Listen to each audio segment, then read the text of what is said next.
guys, welcome to our YouTube channel. And today they are orange dress. Look your dress. Oh, orange dress. You have boots? Yes, you will wear your boots. Tapos may buta siya kasi maulan guys. Okay? Okay. And you will change your boots there, okay? Okay. In the kanto. We have umbrella. This is her shoes later guys. I will exchange it. This is But your she's shoes so later. pretty. Mama will exchange it later. So funny. Yes. We have small umbrella. Your small umbrella is there. Little grandma.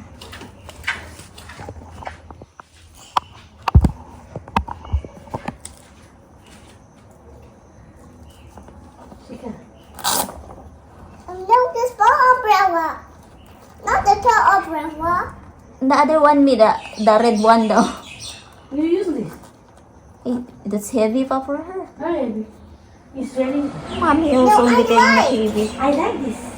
I was She cannot. red. Oh, go na, because you will wear pa. Mommy, fast na. It's good. No, I don't like it. Wow. I don't like it. You guys don't like it? She don't like it nga, Mommy. Okay, Angie. Where's that, bag yesterday? Yes. Yeah, yeah, yeah. Why it have coins? Oh my goodness.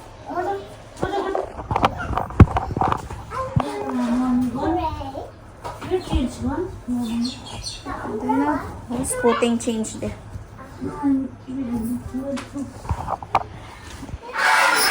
Oh, let's go na.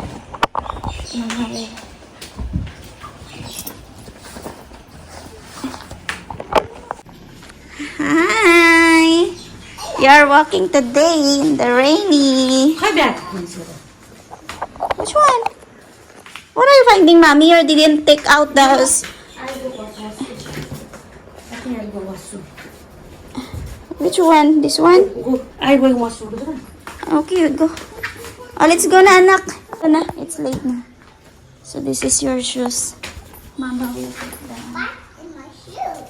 Yeah. Go na, go na. What? Why? Something. Your grandma going washroom time na. Come here na, let's go na. I want it. Yeah, let's go na. Fast na. I have.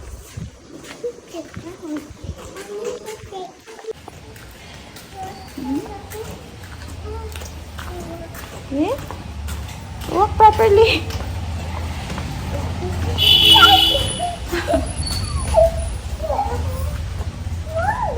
Yes. Down. You are the same dress with Kuya. Orange.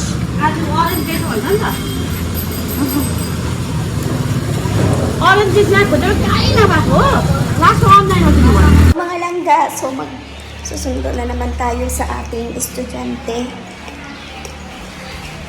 Sabi ni Pianan, huwag daw magdala ng malaking payong umbrella.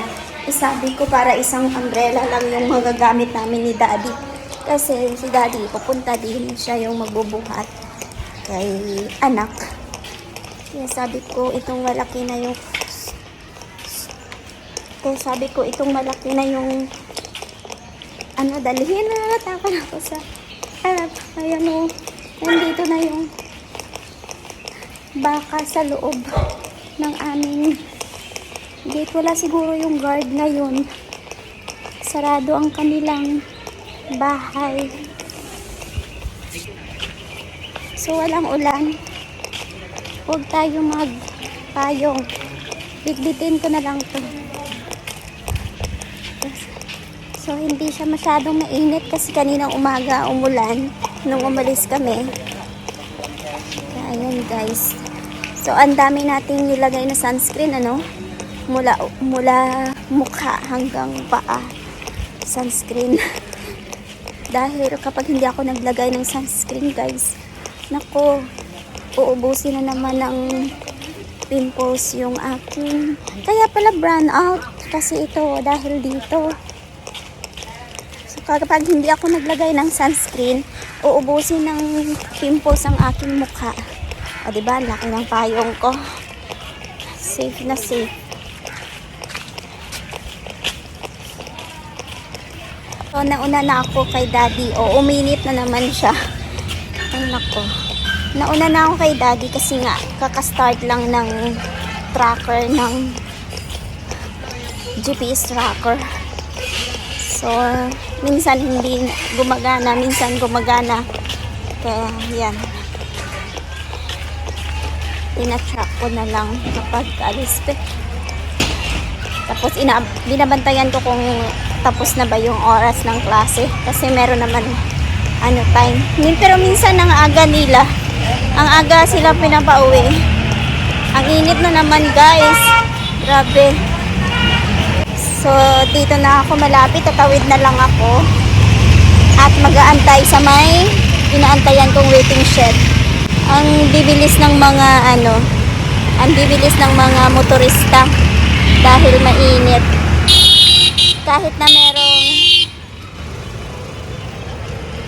na merong humps, pero binibilisan pa rin nila ang pagpatakbo. Ganito dito guys, sa lugar namin. Kahit saang lugar naman dito sa India. Oh, ayan, may nagbangga. Oo. Hindi kasi nag-iingat eh. Ayan, sige.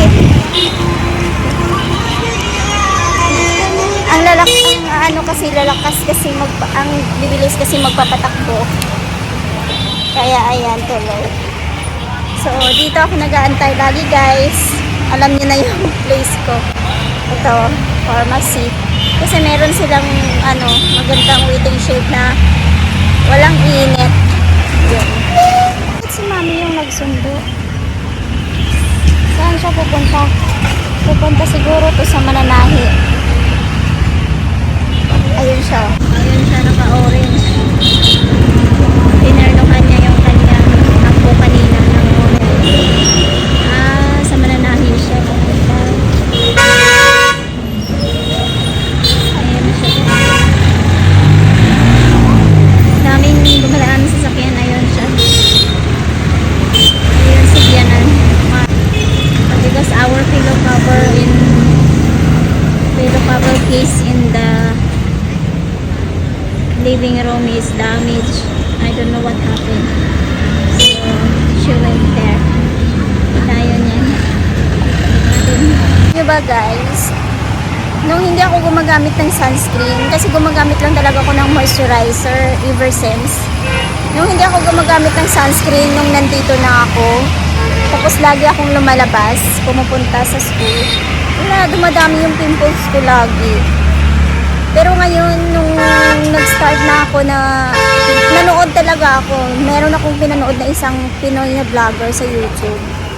Tapos sabi niya, kailangan talaga natin na mag-sunscreen everyday. Kasi nga, kahit na nagluluto tayo ay sobrang init. So, nagkukos pa din yun ng breakout sa ating mukha. So, yun, nung nag-start na ako na naglagay ng sunscreen, so yun, nawala na yung mga pimples ko. Nagkakaroon man ako ng pimples guys, pero kapag nagkakaroon ako ng buwan ng daloy.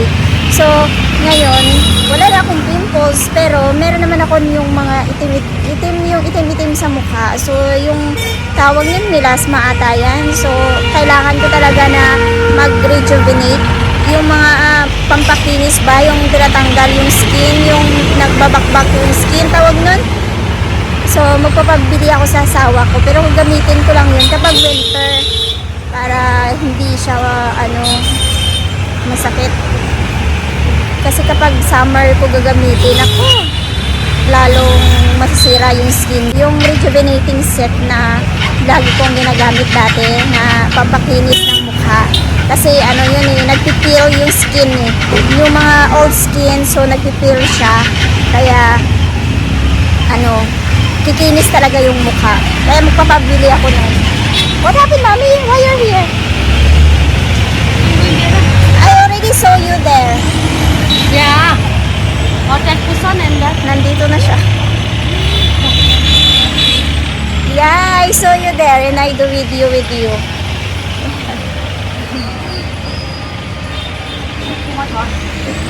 Yeah. Then, did you tell to Daddy not to come? Yeah, I think I did. After some time, I think they're coming.